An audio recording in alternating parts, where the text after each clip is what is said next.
রুনা লায়লার সাথে একটা দীর্ঘ সময় যে থাকা হয়েছে, এরকম অনেক চরিত্রের সাথেই থাকা হয়।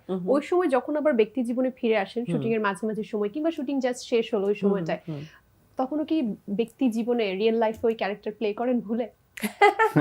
একটা কথা বলি, আমরা যখন আসলে মানুষ তো একটা জীবন আমার, সো আমি তো ধরো তোমার চরিত্র করলাম, হ্যাঁ তোমার চরিত্র যখন করি আমি, বা ধরো আরেকটা কোনো চরিত্র করলাম, তখন আমি আসলে অভিনেতা হিসাবে প্রত্যেকটা প্রজেক্টে আমি শিখতে শিখতে যাই, এবং মানুষ হিসেবেও আমার উত্তরণ হতে হতে যায়, একটা কিছু শিখতে শিখতে যাই।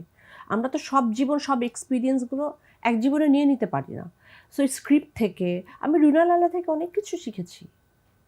অনেক, মানে আমি এখন খুব বলে দিলে দর্শকরা মজাটা চলে যাবে, আমি বলবো না, দর্শককে আমি বলবো আপনারা দেখুন, অনেক কিছু আমি শিখেছি যেটা হয়তো আমি জয়া আহসান ভাবতে পারতাম না। এখন যখন আমি আমার পরবর্তী জীবনে জার্নিটা শুরু করব, তখন রুনা লায়লার কাছ থেকে আমি অনেক কিছু নিয়েছি, ব্যক্তি জীবনে মানুষ হিসেবে আমি অনেক কিছু নিয়েছি, শিক্ষা নিয়েছি আমি ওখান থেকে, অনেক কিছু নিয়েছি, অনেক স্মার্টনেস নিয়েছি, অনেক ধরা খাওয়া নিয়েছি, অনেক কিছু নিয়েছি, নিয়ে কিন্তু আমি জীবনে এগোবো। যেহেতু শুনছি যে প্রত্যেকটা জিনিসের ভালো জিনিসটা যেমন নেওয়ার আছে, অনেক সময় নেগেটিভ রোলও প্লে করতে হয়, নেগেটিভ রোলের সাথেও থাকতে হয়, সেটা আবার কিভাবে সেটা আসে ঢুকে যায়? নো নো নো, সেটা তুমি এভয়েড করে ঢুকে যায়।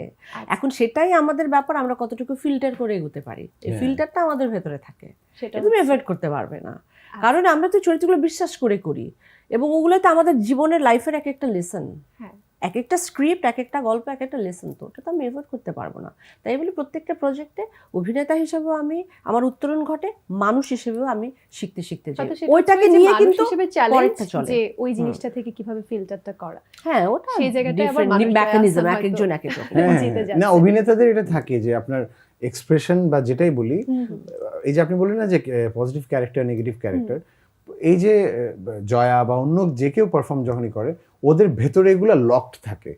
সো যখন প্রপার একটা ক্যারেক্টার পায়, স্ক্রিপ্ট পায়, অ্যাটমসফিয়ার পায়, তো সে আসলে অ্যাক্টিংটা করে কোত্থেকে, ভেতর থেকেই করে, সেটা নেগেটিভ ক্যারেক্টারও করে বা সেটা সাইকো ক্যারেক্টার হোক, কমেডি ক্যারেক্টার হোক, এটা প্রত্যেকটাই কিন্তু ভেতরে, তার ভেতরেই, এবং সেটা আস্তে আস্তে আনলকড হতে থাকে, এবং ওই আনলকড হওয়ার পরেই এই এক্সপ্রেশনগুলো আসে। সো আপনি যেটা বললেন যে রয়ে যায় কিনা, রয়ে কিন্তু যায়, কারণ সেটা তো তার ভেতর থেকে রিলেট করে দিই, সেটা হলো আমাদের যে রিপুগুলো, যে রিপু সাতটা নিয়ে আমরা কথা বলছি, জিম্মি মানে আমরা কথা বলছি, প্রত্যেকটা মানুষের ভিতরে রিপুগুলো আছে।